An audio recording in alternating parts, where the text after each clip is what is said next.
শুধু লোকসানই করাচ্ছিস। শুকরিয়া আদায় কর যে এটা স্টিলের গ্লাস ছিল। যদি কাচের গ্লাস হতো তো কি হতো? সেটা গুঁড়া গুঁড়া হয়ে যেত। আর তুই গত এক সপ্তাহ ধরে যে পরিমাণ বাসন ভেঙেছিস তার কোনো হিসাব আছে তোর? দিদি ভুল করে হাত থেকে পড়ে গিয়েছে, এরপর থেকে আর এমন হবে না। আচ্ছা ঠিক আছে, যা এখান থেকে।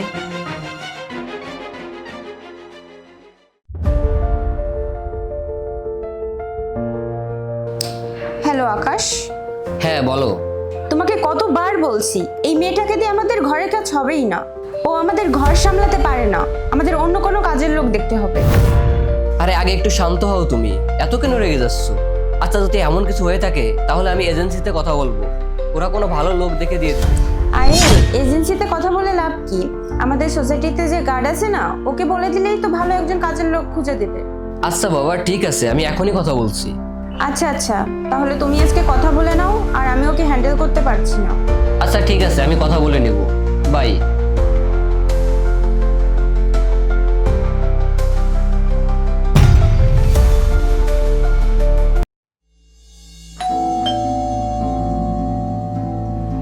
মেরিন, দেখ তো দরজার ওইখানে কে?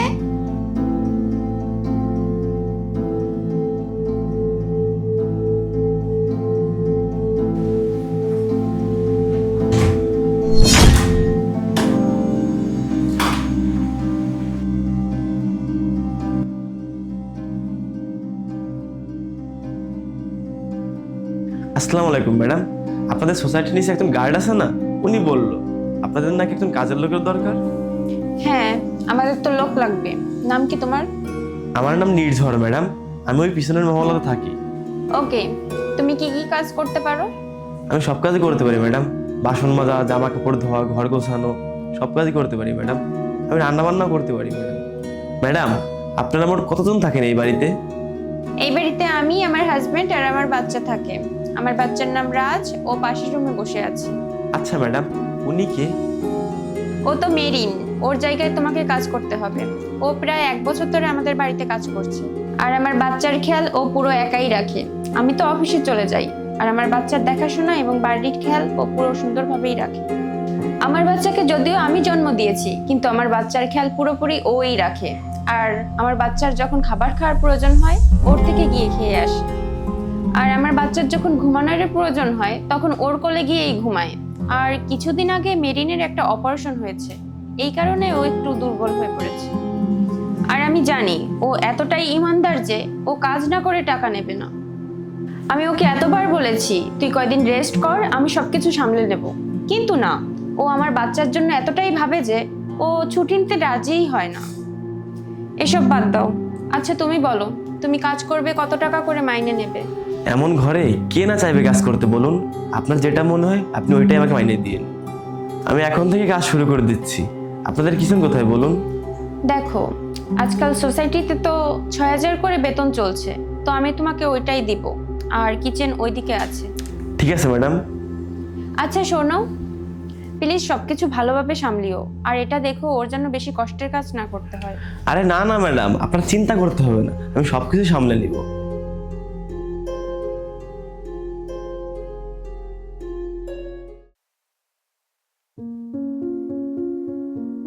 ম্যাডাম, আমি তো ভেবেছিলাম আপনি আমাকে কাজ থেকে বের করে দেবেন, কিন্তু আপনি আমার ব্যাপারে এত কিছু ভাবেন।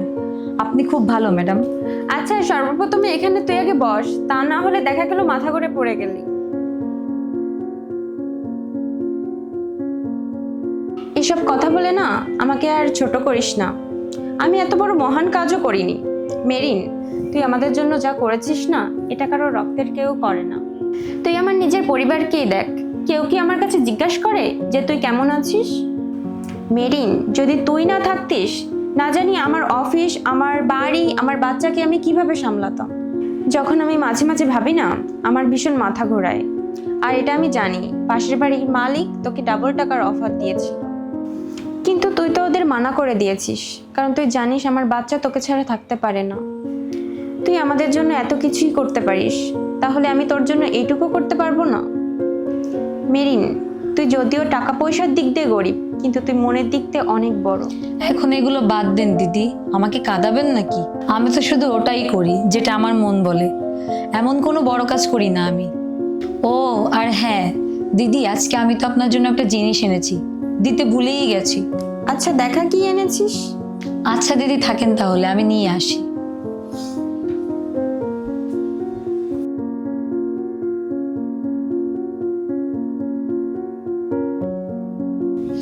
হ্যাপি হিউম্যান ডে দিদি।